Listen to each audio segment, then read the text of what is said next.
Hello and welcome to New Jersey Politics with Laura Jones. I am Laura Jones and it is so good to have you here. Today, we are getting local and we're going to be talking to two New Jersey mayors. One is at the Jersey Shore and one is in North Jersey. There's no doubt that a mayor's job has changed considerably in recent years, especially since the start of the pandemic. Standing by, the mayor of Roseland, James Spango.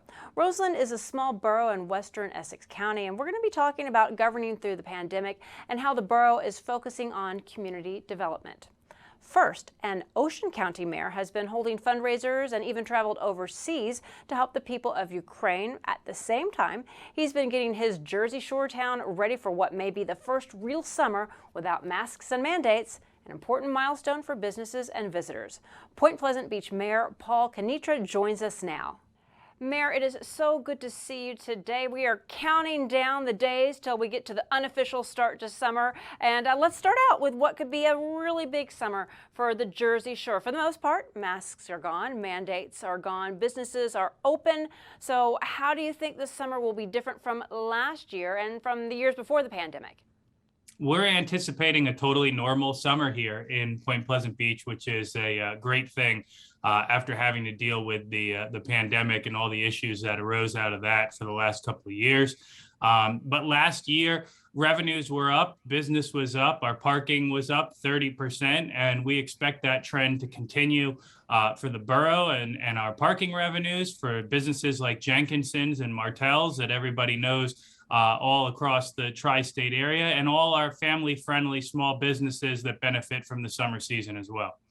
Let me tell you, I spent a lot of time going down. I'm the down for the day kind of person, and I do applaud you on the parking. I was really intimidated. I was kind of nervous about parking, but it was affordable, and then it's just fun. I love going on the boardwalk at Jenkinson's, and then the aquarium, and then my kids like the arcade. We have extra tickets, so we're trying to win some of those really They big ones. just had the big ticket sale where they do 50% off around the Easter holiday, and we have our cute little Easter parade with all the kids going down and everything like that. But we've put in a lot of work as a community to make sure that we're keeping Point Pleasant Beach that family-friendly place that everybody knows and loves. And we're already seeing the dividends of that paying off as well. And we expect it to be just the safe, lively, fun place that everybody knows and wants to come to. Yeah, well, what type of support did your local businesses need dealing with the pandemic, especially since you have so many businesses based solely on tourism? So we had some interesting issues, as a result of the pandemic in the very early days. Everybody wanted to be outside. We were seeing unprecedented crowds in the off season before the actual season officially kicked off. And then that unfortunately transitioned into some parties on the beach after hours. I think people looking to blow off some steam, but also as a result of that, unfortunately leaving a lot of trash behind. So we allocated resources to put some new beach ordinances in place and to make sure that we were keeping things to the standard that everybody was looking for. And we were able to get that under control, just like everybody's had to kind of pivot and adapt here during the last couple of years. And we're firing on all cylinders right now. Yeah, well, for some of those who may not have felt comfortable traveling the last couple of summers, how has the Jersey Shore changed in the past few recent years? I think people have a newfound appreciation for it. Now, we'll have to see this summer with gas prices through the roof and inflation, if that has anything to do with things. But quite frankly, airfare prices are up as well. So, you're gonna get hit one way or another. And we anticipate that the proximity of Point Pleasant Beach to Philadelphia, New York City, all over New Jersey, the ease that people can get here with public transportation. We got our train station here in town. We think all those factors are going to really lead to a strong summer. Now, and as for yourself, what do you have to do now as a mayor that's different from before COVID-19? Well, we try and make ourselves as accessible as possible. We've installed a quality of life director here in town. We've stood up some new committees like our arts committee and our senior committee to make sure that we're giving people even more things to do in terms of events and classes and ways to come together with their community. But, there's also the equation where a lot of people have sold their primary residences and have moved down to Point Pleasant Beach. So we're in a position of growth. The whole nature of work and where you can work from and what's viable and where's viable to live has changed probably forever. Because now a lot of people don't even have to go into the city at all. If they do, they go in once a week or once a month. And, living here in Point Pleasant Beach, which, used to be, a 2-hour commute into the city, is now a different cost value proposition. So, we've seen a tremendous amount of our second homes turn into full-time homes. We're welcoming those people in the off season, and we're looking forward to having them for what's really going to be their first summer as full-time residents too. Yeah, I tell you, myself just walking up and down the boardwalk, I think people always think, wouldn't it be nice just to stay if we didn't have to go back to wherever back is? Always have the ocean at your doorstep. Do you have a favorite spot that you like to go just to unwind, or maybe some place that people they know the boardwalk? Any little hidden gems or places that you like to go, or that you would like to tell people about? I'm staring at one right over the camera here on my computer right now. The southernmost beach in Point Pleasant Beach, the Maryland Avenue Beach, was one that I came to when I was a little kid, and I would ride my bike from the other side of town to here. At that time, I told myself someday I was going to own a house on that street, and here I am, and I'm looking at it. And it's just a great, tiny little local beach. We have our local summer bonfire at the end of the season up there with a band and big bonfire raging. And then, like a lot of locals, I grab my lunch from one of a million different great restaurants here in Point Pleasant Beach. I take it over to the inlet, I park in my car, and I just kind of sit there with the senior citizens and watch the boats go in and out, and appreciate all the great stuff that we have to offer here. So you set your sights as a youngster that you were going to have a house there. Did you think you'd ever be mayor, though? It's funny. I actually wrote down in a book. I wasn't much for diaries or anything like that, but I wrote 3 goals down in a book, and one of them was live on Beacon Lane, and one of the other ones was be mayor of Point Pleasant Beach. So I guess that's what would you call that? Willing that into existence? Yeah, exactly. You put it out in into the universe, and it manifests itself. Write it down. Maybe youngsters listening, write down your goals, and then it will become a reality. That's a good point. Yeah. All right. Well, I want to shift gears a little bit to a little bit more serious topic, and we're going to talk about Ukraine, because recently you traveled to the region. What did you do when you were overseas, and how exactly were you trying to help? So it's incredible to think how long ago it was now. It's well over a month and a half since I was there. It was the very early days of the invasion, of the unprovoked Russian aggression against Ukraine. And the stories had just started to come out of the refugees fleeing the eastern part of the country and the southern part of the country that were in the most dire straits, and were dealing with the most bombings and the attacks. And I saw that on TV. I have Slavic background.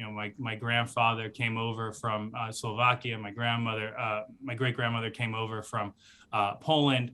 And Point Pleasant Beach has had Eastern Europeans helping us work the rides and run the attractions here for a long period of time. And being well traveled, I thought it was a way that I could kind of go and give back. And went over there. It was still kind of the Wild West in terms of disorganization. It was just jump in, stake out your territory, find a way to help. We were pretty nimble in that we had managed to secure a passenger van and had a couple different ways that we could help, brought supplies over, brought money to buy more supplies. And we just jumped in and we just did what we could. And that was shuttling refugees that were elderly or mobility impaired to and from the border and to the refugee center. That was preparing meals with World Central Kitchen and then handing them out directly on the border. That was buying sleeping bags and distributing them, and surge protectors at the refugee center. It was vetting other charities as well. And we just ran pretty much 24/7 for 7 days, and we're able to make a difference. And Then we came back here to Point Pleasant Beach, and the community wanted to give some more, which is one of the great things about being in a small town. And we all jumped in and did that with the concert. Was there anything that you saw over there that just really maybe stopped you in your tracks or is still resonating? You talked a little bit about what the refugees needed, what they still need, but, what you saw when you got over there, I imagine way different than looking at it from a television screen. Of course, right. And emotionally, there are different things that really pull at you and stay with you. The two biggest things that stuck out were there were no men of fighting age there. They all heeded the call to stay and protect their country. It was disproportionately women, children, and elderly people. At best, all of them had like one tiny roller bag that you'd take and put in an overhead compartment on a plane. And, thinking about how they had to kind of make decisions in terms of what to grab for their whole lives and put it in that bag. Many of them, in disbelief, thinking that they were going to go back soon. But obviously, we all know a lot of the buildings are totally destroyed and they're looking at decades of rebuilding.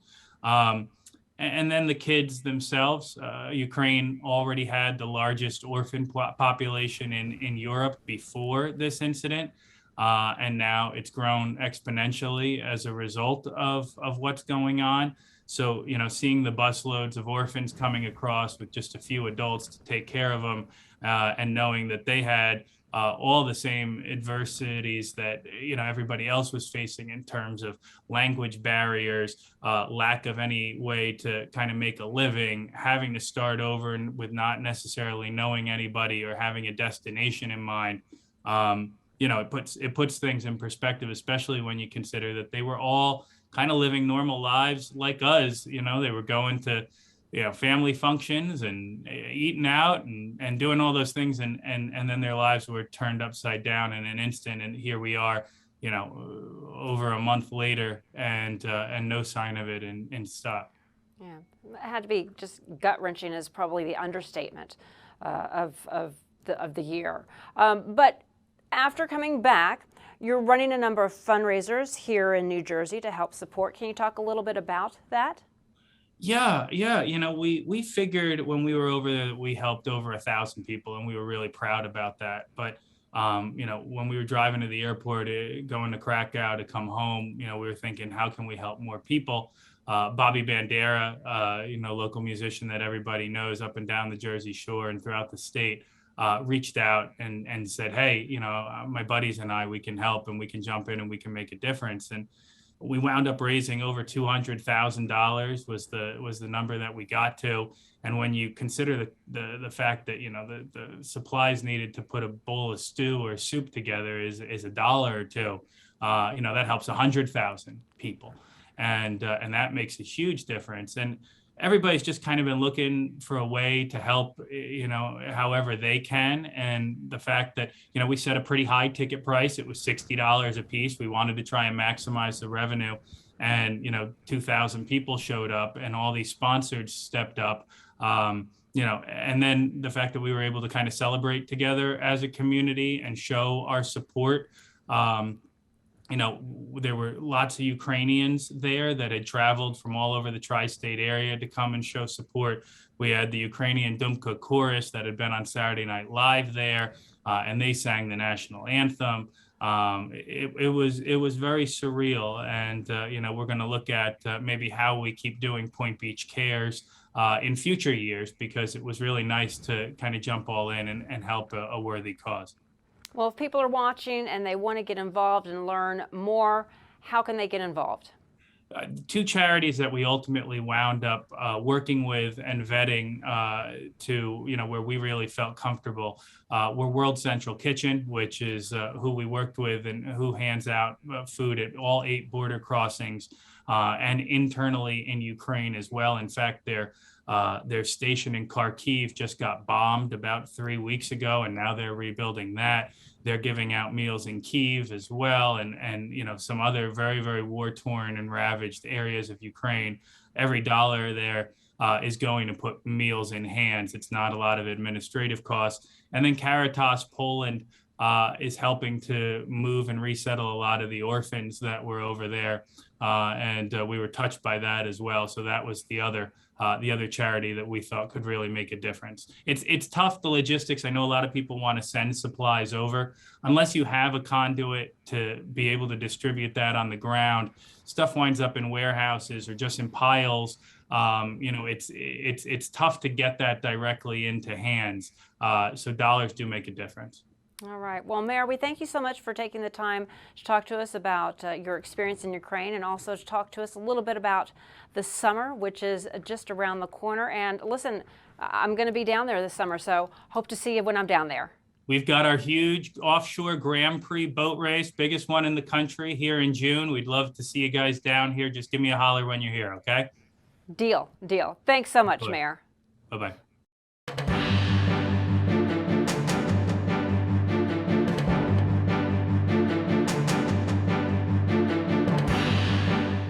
Let's head up to North Jersey now, to Roseland, a borough in western Essex County, and we're going to bring in Roseland Mayor James Spango.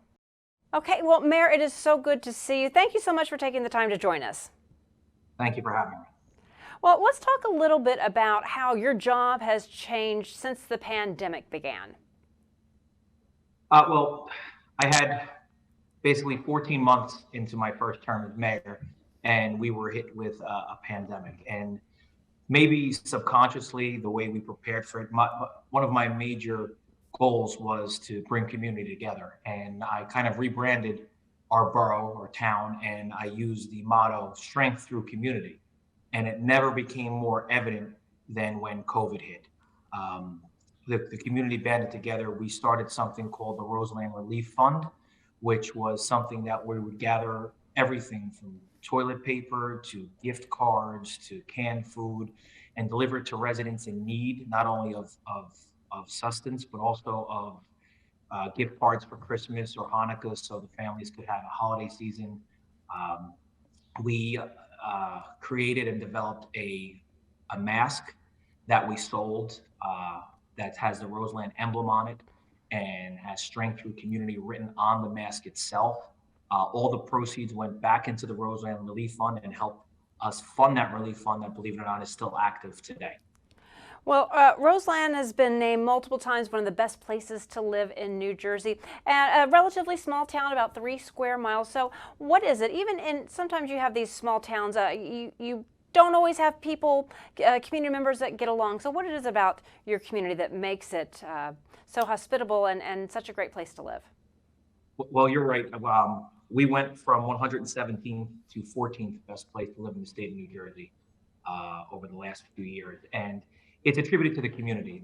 The spirit of volunteerism that exists in this community, cohesiveness and togetherness, is something that's remarkable, not only for Essex County, but for the state of New Jersey. We have 6,200 residents, but it's like one big family. We may not always agree, although recently we've been agreeing very nicely, but everybody comes together and bonds together at the end of the day to do what we need for the borough. Right. Well, and in so many communities, those who volunteered are sometimes on the turned into be the people who were on the receiving end, who needed the help. So, what types of needs have you seen in the past few years, and what did the people in the borough do to help? So, for example, I mentioned the food pantry that we put together and the money that we raised to assist families in need. But not only that, there are families that would, we started, I should say, a large group of us. We started not only to bring food and help them financially, but also socially. We had a thing, don't go knock on your neighbor's door during COVID, but pick up the phone and call your neighbor, especially somebody who's a senior who's living alone, because groups that were alone during COVID faced, in my opinion, or faced the realism of being very depressed for being alone in those months with no communication with the outside world other than, what they're seeing on TV. So we thought that coming together and making phone calls and checking on our neighbors and our seniors that live alone was a great example of how the community bonded together. Yeah. And now you mentioned that you created your own masks. Can you tell me a little bit more about that? So believe it or not, our masks, they're cloth masks. I have one right here. And if you can see it, we had our, Yeah. we took a, I'm a little bit of a perfectionist, so it took us a while to get our boroughs sealed the right way. And it says Uh-huh. strength through community. And we all actually got these masks. These masks were made by a Jewish company that made yarmulkes. So this is Okay. actually the same material. So it's cloth and it's washable. And we were actually featured in New Jersey League of Municipalities COVID issue of their magazine, highlighting all of the things that we did with the proceeds that we had from the masks and the idea of selling the masks to go back to the community in need. Now, your town has a little over about 5,000 residents, about that? So 6,200. 6,200, okay. So what are you focusing on now for your constituents as we're coming out of the pandemic? Well, once again, trying to bring everybody together, then everybody got sent home. We're trying to bring everybody back together. My favorite thing to do is our community events. We've expanded everything we've done here. We only have 6,200 people. We had over 700 people at our Santa's arrival last year. We instituted a Roseland Day, which was the first annual one last year, which is a complete day just for the town. It starts with a run. The proceeds go back to the town. Then it goes into almost an Oktoberfest with bands, with events for the kids, with a beer garden that leads into our bonfire. We have a huge bonfire, and then we have an outdoor family movie night. So things like that. We probably had over 1,000 people throughout the day in and out of there, along with reinvesting in our infrastructure, which is pretty boring to most people, but also reinvesting in our parks and recreation. We have rebuilt one of our parks. We're committed to rebuilding all of our parks for as long as I'm here. We are going to build a snack shack with an outdoor area that has places where people can gather, where there'll be outdoor fire pits, our community picnic. We started a concert series, just things where we can bring people back together the way we wanted to before. Now, am I understanding, are you working on a community center, building a community center? I am. And that's at no cost to taxpayers? So I'm looking at this going, that sounds a little too good to be true. That's what we're aiming for. We are aiming for a piece of land that has not officially been donated to us, that's going to be donated to the borough. And after that, we're anticipating some assistance from the state of New Jersey in order for us to build our community center. It's something that I've wanted to do in the 3 years that I've been here, and I'm committed to having a community center. I'm crazy. I already have plans in my hand. I like to get ahead of things, and I want it done. So we had a vision for one. It's one of the few things that we're lacking here in Roseland is a true community center. Well, now how do you do that at no cost to taxpayers? Well, so there's a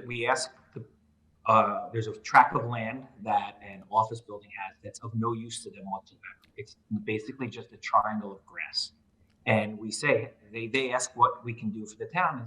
It would be great if you could donate a piece of land back to the town. They save a little bit of money because they don't have to pay tax on it. And we're able to build our community center. Through talking with our state leaders in the legislature, there's different projects that I identify in different towns throughout the state that they either supplement or fully fund. I don't know for sure if we're going to get it. It looks good now, but when the state budget is announced, we'll be able to confirm whether or not we've received that funding. Do you feel like... Oh, go ahead. I'm sorry. Go ahead. Conversely, one thing that I brought back here that hasn't probably happened in about 20 years is a mayor's ball where all the proceeds will be going to the community center as well. Do you feel like that your community is coming out stronger than it was before the pandemic? Absolutely. I really believe that not just communities, but human beings in general during the pandemic, it altered our lives in so many ways where a lot of the relationships that we had with friends that would only happen by seeing a friend were broken and may never be repaired because you don't see your friend from high school that you used to see every 3 months and have dinner or a drink with. But conversely, a lot of relationships can be healed where you may not have liked your neighbor or you might have had an issue with your neighbor, but hey, you know what? That neighbor's not a bad person. That neighbor came and checked on me. That neighbor brought me something when I needed something. So I think the pandemic changed the relationships we have, but I think it also mended a lot of fences because people realized to put their petty differences aside. And what really matters is the health and well-being of our family and neighbors. And you have a lot going on this summer. What types of movies? Have you picked out your movie lineup? Because I love seeing movies. I love seeing movies outside. Have you picked those out yet, or are they still being decided? We have not picked them out. We've picked out 4 concert nights that we're going to have, luckily fully funded by donations from the members of our community. And what we try to do is we try to, just like with the movies, we'll try to have, something that's catered to all different age groups. We'll have, for the concerts we had last year, we had an 80s group. And then we had, one that did 60s and 70s and an oldies group. So we try to bring out all age ranges of our residents. I mean, for the most part, it's the kids, even at the concert, for the movie, except for the bonfire, which is kind of dark. The kids just run around and play with their friends, and the parents hang out, which is nice also. We had one of our local residents who helps us with things. He does a drone shot of all this stuff, and it's amazing when you see all those little ants down there just, enjoying themselves. Oh, that sounds like a little slice of heaven. Community coming together, all American. Sounds all American. Do you do fireworks too in the 4th of July? We do, but we partner with 3 other towns, and we do fireworks. Nice. All you're missing is like one of those big potlucks. I'm getting the visual I'm getting in my mind is from the movie The Sandlot. You know the movie I'm talking about? Yes, I do. Right. There's a great scene where they're all, the neighbors are all coming out with their food, and then the kids are playing baseball under the fireworks. Good times. That's the vibe I'm getting. Exactly. Yeah. All right. Well, Mayor, thank you so much for taking the time to talk to us. We appreciate it. Thank you. I appreciate you having me. And that will do it for today. Thank you so much for watching New Jersey Politics with Laura Jones. We'll see you next time right back here.